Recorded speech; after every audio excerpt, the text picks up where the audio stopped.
Hello and welcome to Hometowns and Heroes. Here we are in Salt Lake City, just about to introduce you to our new hometown hero. We're here at the Temple Square, which I know you'll do if you get to Salt Lake City. Our hometown hero has a book out, Courage to Be You. Inspiring lessons from an unexpected journey, and her name is Gail Miller. And you're going to be hearing what is unexpected in her life, and you'll really enjoy hearing from Gail. She's done so many good things and continues to do them. She is worthy of being a hometown hero. What is the American dream? Many describe it differently, but no one can deny that our current hometown hero is enjoying the fruits of the American dream. She writes about her journey in life in her book, Courage to Be You, Inspiring Lessons from an Unexpected Journey. As much as we already recognized and appreciated her for her good works, meeting Gail Miller in person was a real joy and afforded us an opportunity to like her and appreciate her even more. And you will see what we mean when you watch this interview. The title of my book, Courage to Be You, An Unexpected Journey, Inspirational Stories, came from the fact that I was a stay-at-home mom and raised kids for 44 years because I raised a grandson, and by the time he got married, I'd had kids in my home for 44 years. And when Larry died, that put me into a whole different realm, and that was the unexpected part of my journey. That, well, there were several things along the way. I didn't expect to raise a grandson, but the real unexpected thing is that I got into the business world when I had never worked in our business. I had been kept up to date on what we were doing, what was going on, who we had employed, what our business plans were, and so on and so forth, but never actually had a job in the business. So when Larry passed away, our son was the CEO, but I was the owner, so it required me to be more involved than I thought I would be, and that's the unexpected part of it. So today, I am the chairman of the board, which I think for most women that would be totally unexpected. I've known Gail and Larry for 33 years. I was with the Utah Jazz when Larry bought the team, and so I've done a number of different assignments and currently over all of the philanthropy, all of the education initiatives, and working with, I've had a chance for the last 9 years to work really closely with Gail. And I think everybody that I talk to, they recognize that she's speaking from the heart. Yes. It's not, a pre-scripted speech, something that she delivered yesterday, that she's delivering the same thing a week later. So she's speaking from the heart, and she wants people to know that she loves the community and she's trying to make a difference. Well, I grew up on a very simple street, Salt Lake City, just north of downtown. It's called the Marmalade District, and it was established by the Mormon pioneers when they came into the valley. So I grew up in a home that was built in the late 1800s in the pioneer style. We lived on the east side of the street, which was the uphill side, and there were 17 stairs that went from the street up to my front door. And our house was white, and every time I'd go home as a little girl, I'd think, I'm a princess going home into my castle. And as I counted the stairs, I'd think, everyone's watching me go into this wonderful house. I'm sure a lot of that was my imagination to compensate for what I didn't have, which was didn't have any money, didn't have any toys, didn't have opportunity to go to girls' camp, didn't have a lot of things. But my joy came from just playing with the other kids. We were all in the same boat, and no one had much. We were a little poorer than others, but it didn't matter because my parents gave me everything I needed, and that was security, safety, and confidence in who I was and what I could do. I got my first job at the telephone company, and I went to work, and that job required that I work on Sunday. I was also dating a lot, and that took all my extra time. So church just kind of fell by the wayside. It wasn't that I lost my faith, I just lost time to be active. When I had my job as a telephone operator during my high school years, and then I worked for about 4 years after I graduated, I was not a young woman who had had much, and so my focus was not in buying clothing and spending money on things for myself. I wanted to have a nice home, have my mother have the things she needed. So the first thing I bought was a bedroom set, and it was the whole set. The bed, the nightstands, the triple dresser, the mirror, the chest of drawers, for about $300. And that served me for a long, long time, and then I left it with my mom when I got married, and she used it for a long time. My mother graduated from high school when she was 16 years old and moved to Evanston, Wyoming from Logan, Utah. And she wanted to be a nurse then, but her father was a pharmacist, and he said, no daughter of mine is going to change somebody's bedpan. So he discouraged her from becoming a nurse. So instead, she got married at 20. She had 9 children. She took care of my father after he had a stroke for 2 years before he passed away. And then when he passed away, my younger sister was just getting ready to go to college. And she knew of my mother's dreams. And she said, Mom, I've found a college that will take you at your age. Why don't you come with me and we'll go to school together? So they both graduated from nursing school from the BYU associate's degree, and she became an RN, and she worked for 10 years until they made her retire. And that's really what saved her after my dad died. The opportunity to serve others, to do something she loved, and to go back to that dream that she had in the very beginning. The young man I was dating became my husband, and we had 2 children before we moved to Colorado from Salt Lake. And one day my older son, who was about 4 or 5, said to me, Mommy, where does God live?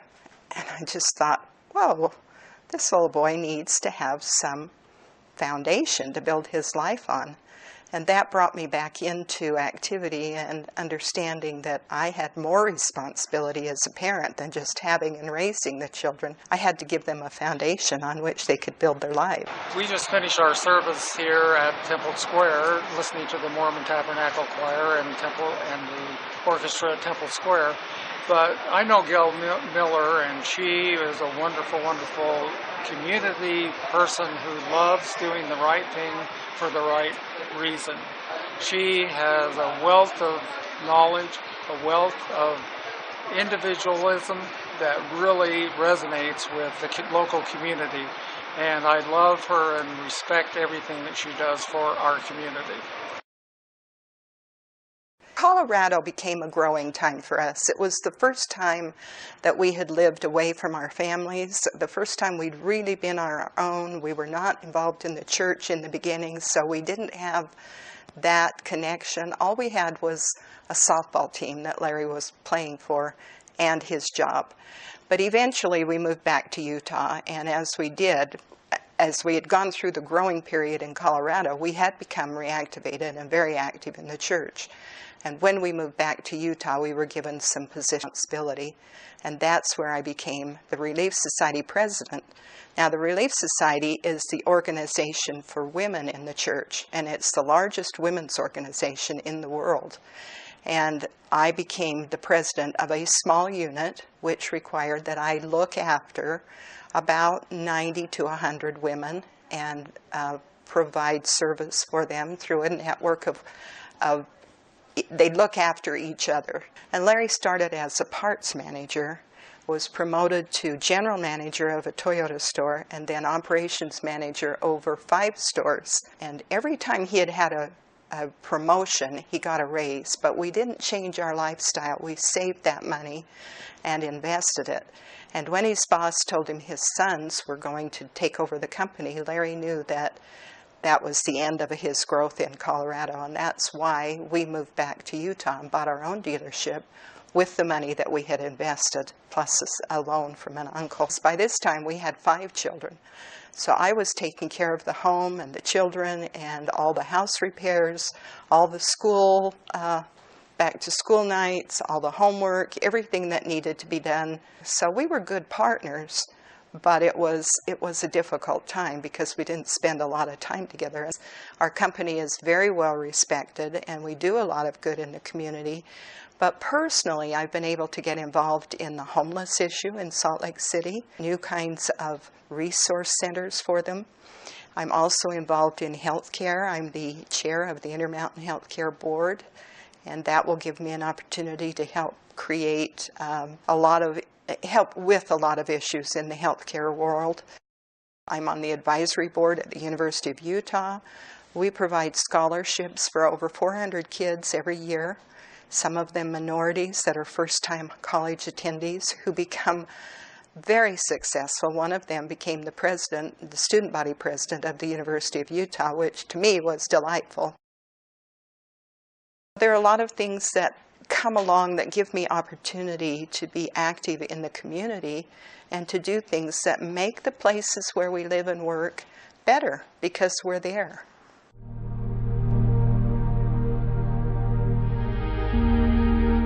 We're going to inaugurate this marvelous bus, and it's going to go out to neighborhoods that are underserved, and we're going to make folks aware of opportunities to be healthier. It's going to be great. I can tell you firsthand that diabetes is a family illness. It affects everyone who loves you. It's unfair to inflict on them the grief and pain that losing your health or your life brings with it. We as a family felt helpless to do anything for Larry except stand by and watch him suffer, and by doing so, we suffered with him. Of course, we encouraged him to take care of himself, but that ultimately is up to the individual. I would not wish that experience on Larry or any of our family, on anyone, the experience that we had. If he had taken proper steps to take care of his diet and exercise on a regular, consistent basis, he could have lived another 20 years. That's pretty sobering, and we miss him very much. So it's for that reason and a host of others that our family has decided to support the Driving Out Diabetes effort with the University of Utah Health and take the fight against type 2 diabetes, or any diabetes, on the road. We know that through the initiative, we will reach a lot of people who would not otherwise have the opportunity to get their health under control and live longer, healthier, happier lives. So again, we're very grateful to partner with the University of Utah. We know that this is a good program. We know that it will reach many, many people, and we're very excited about being part of this initiative. Thank you very much.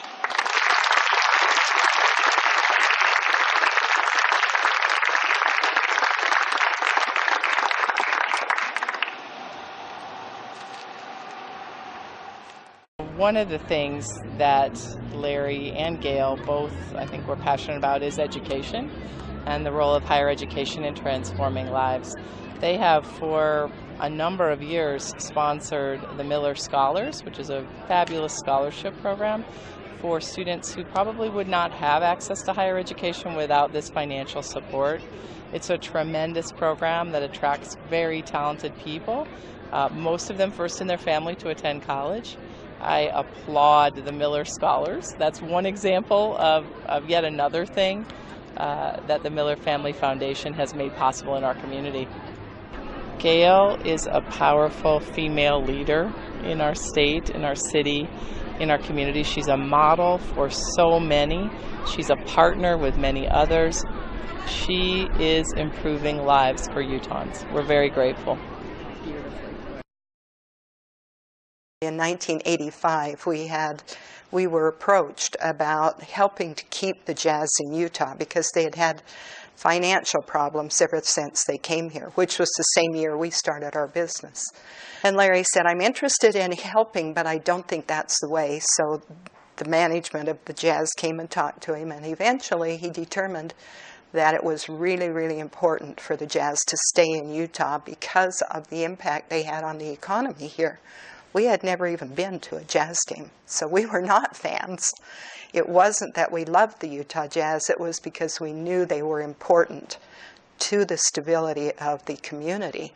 And so that's why we bought the first half in 1985, and then in 1986 we bought the second half. So we've owned the Jazz for 33 years. We've built a new arena, we've remodeled our arena, we've remodeled our practice facility. And then a year ago, I actually put the ownership of the Jazz into a trust, a legacy trust, so that they will stay in Utah in perpetuity. And that really calmed the fans about whether we would sell the Jazz or, whether they'd be able to stay here. But to me, it's a community asset and it belongs here. And it's just money on paper. So we'll keep the Jazz here as long as we can. I think Utah is a great place. Larry, in fact, said, I want to be remembered as a man who loved Utah. So I put that on his epitaph. But it means a lot to us and to our family. We have deep roots here. It's a great place to live. And I would invite anybody to come to Utah. We're very proud of it. You're welcome here. Anytime you want to come to Utah, I think you'll feel the welcome. People are kind, they're loving, they're friendly. It's a beautiful place, and it's very easy to live here. It's a small, big town. Has all of the amenities of a big town, but the convenience of a small town. As far as the book has a lot of things that I haven't covered today. It's called Courage to Be You, Inspirational Stories from an Unexpected Journey. There are other things in there that you might be interested in, like patience and loss and some things that I haven't covered. So it's easy to get. If you'd like to read it, it's available. Thank you. Hi, I'm Clark Whitworth, the CEO of the Larry H. Miller Group. I have the opportunity to work with Gail as the chairman and owner of the company. And I want to just take an opportunity right now to speak for the over 10,000 employees that Gail has and let her know how appreciative each and every one of them is for the opportunity to work for such a tremendous leader. Gail's heart and soul leads this company today. When she was working with Larry before his passing, she may have appeared to be in the background, but she was the stabilizing force that helped Larry be what he needed to do to make this company rise to the level that it did. And after his passing, she picked up that baton and started filling both roles as an owner. Her direction and concern for each employee and our customers is always top of mind for her. I feel blessed to spend time with her and learn from her as she understands the needs of individuals and cares that people come first. Gail wants to see everyone have an opportunity to become the best that they can be in any area and to overcome any challenges that they may have, from the homeless to those with health issues to those with other challenges in their life. Gail reaches out almost on a daily basis, quietly directing others to maybe spend some significant amount of monies related to diabetes or to the homeless situation or to cancer, and then other quieter ones where she can do it unknown to the camera and to the others in the public. Rebecca and I had a wonderful time in Salt Lake City, and we'd like to thank everyone involved in this special edition of Hometowns and Heroes. And after meeting Gail and seeing how life unfolds, we can't help but take away valuable lessons from life. Lessons in faith, family, love, leadership, education, health, and service to others. Gail is truly a hometown hero and sets a shining example for people in Utah and around the world to be their best. Great job, Gail.